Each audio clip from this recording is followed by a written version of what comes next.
Hi, and welcome to College Planning Untangled, where we untangle this craziness that we call getting prepared for college and life after high school. I'm Kristin Clark. I'm here with Bobby Hood, and I'm going to get our little ticker up there so people know how to get in touch with us. Bobby, we've got a really fun topic today. Yeah.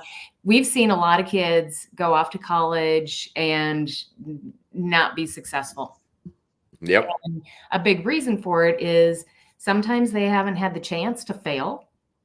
And we want to talk a little bit about those 8 big mistakes that we should let all of our teens make so that they can become successful. You ready to roll?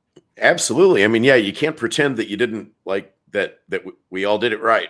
Oh my gosh. The only way you figure things out is by messing up, right? And so Yeah. go ahead and admit you're going to do it. So here's the list of things, right? So what's The first one's, I guess, my favorite one, Bobby, because I think I did kind of a lot of this, but I think it was important, right? Is break the rules and kind of knowing what rules to break. Mm-hmm. Right? Yeah, right. That's how you learn, that's just how you learn, what the consequences are and what things can safely be done and what things can't, right? Yeah. And I think the big thing is, Bobby, for parents to look at these as opportunities and not to be frustrated. It's to your point, we're all going to do it. The kids are going to do it. They're going to push boundaries. Look at it as an opportunity to go, okay, well, here's your consequence. Right? Absolutely. Right. Yeah. You knew it was going to happen. Right. And so it's not, move on. It's not the end of the world and you move on. Yep. Yeah. Number 2, take care of themselves.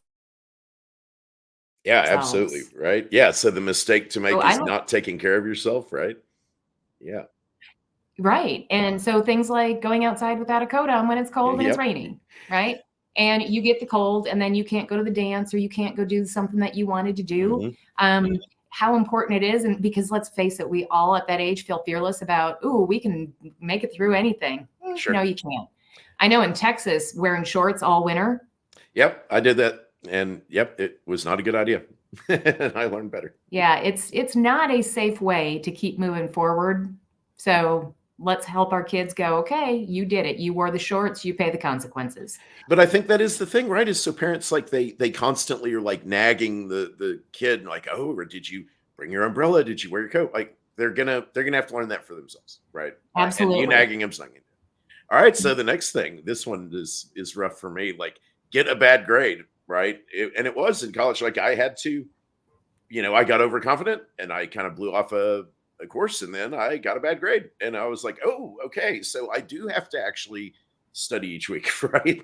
Well, Bobby, and I'd even say in high school, we've all had that kid that accidentally forgot the homework or did something, right? And especially the high performing kids, I think it's like, you know what? Okay, you got the bad grade. What do we do now? Right. Yeah. And it's how you learn to start actually managing time better and all that. Well, and then you have a choice to make. I can either try to get at the extra credit or I can accept the grade and there you go. Oh, right. Learning that you can go to the professor, the teacher and say, hey, how can I improve this? What can I do? Right. Yeah. And finding out that a lot of times you can fix a bad grade. Yep. Or I'm going to go back to, now you've got choices. You can choose not to. Yeah, exactly. Right. Yeah. All right. Number 4. This one is going to be interesting. So showing concern for others, or really not showing concern for others. Yeah.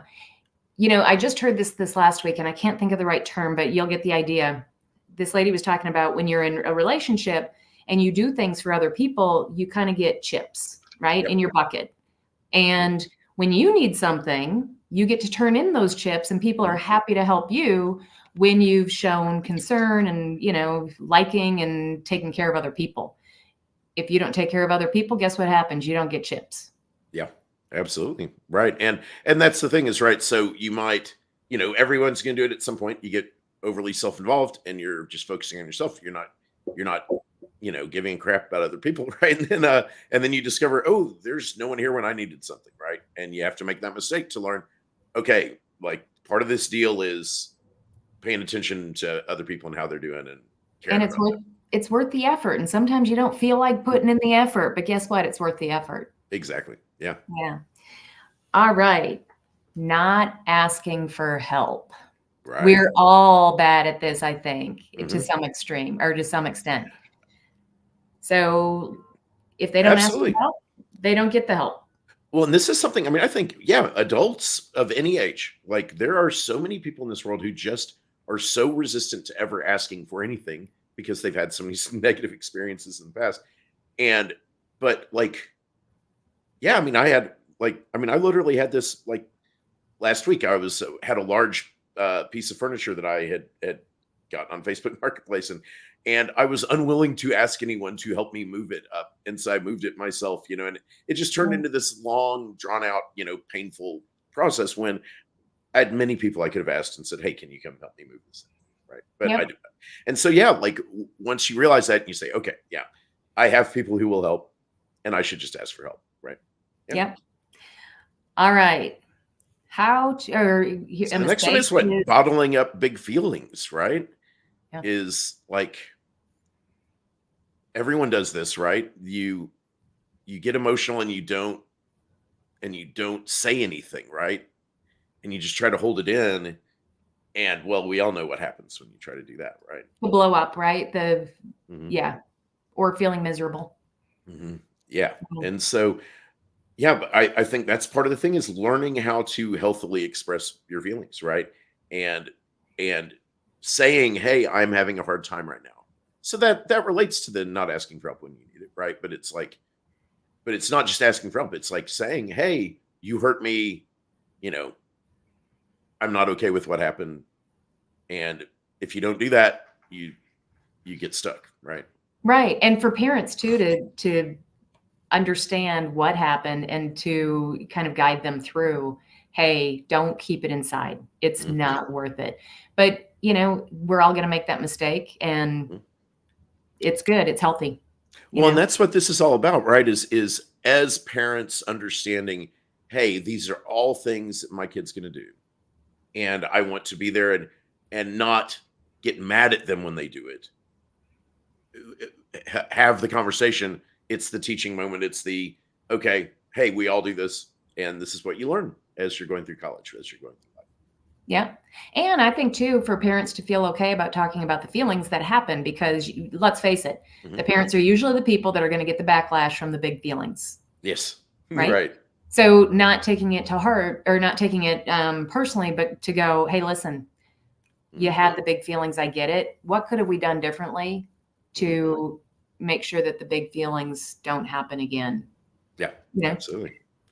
All right. The next one, Yes. family, and knowing the importance of family, Mhm. Yeah, right? so if you try to do that thing where you never call your family, you never visit family, whatever, that's gonna bite you, right?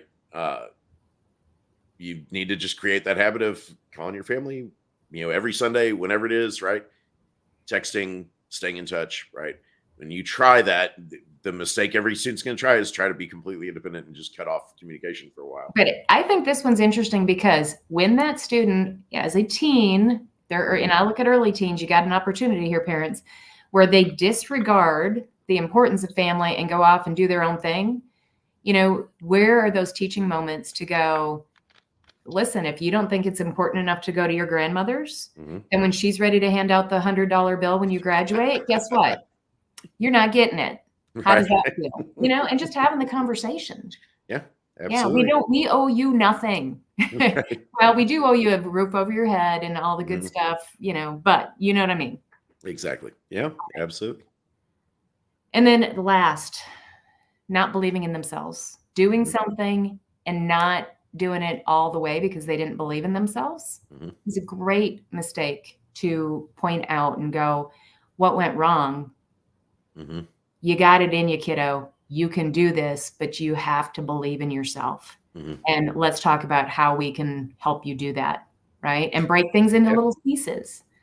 yeah, and I think that puts it all together, right? Which is like that the way you learn to believe in yourself is to do each of these things, even if you didn't, it's not go do them on purpose. It's be aware and forgive yourself in advance for the fact that you're going to do these things, that you're going to maybe focus on yourself a little too much. You're maybe not going to care as much about your friends as you should, and that's how you learn that you should care about your friends and that you should call your family and that you should invest in others. And Bobby, I'll tell you the reason why this topic was so important to me is we see so many kids with all of these mental health issues and struggling with who am I? Am I important? You know, how do I get through this life? And I think all of these things kind of help give them that belief that number one, we all do it. Number two, you can get through this and we believe in you. So I think it's hugely important during this time to really just instill these thoughts in kids. So that's it. Absolutely. Well, that's great. That's a great list of things to think about. And as students are getting near the end of their senior year and all that, right? These are the things to start thinking about and talking about before you go off to college. Absolutely. All right. Thank All you, right, great. Bobby. Talk to you next week.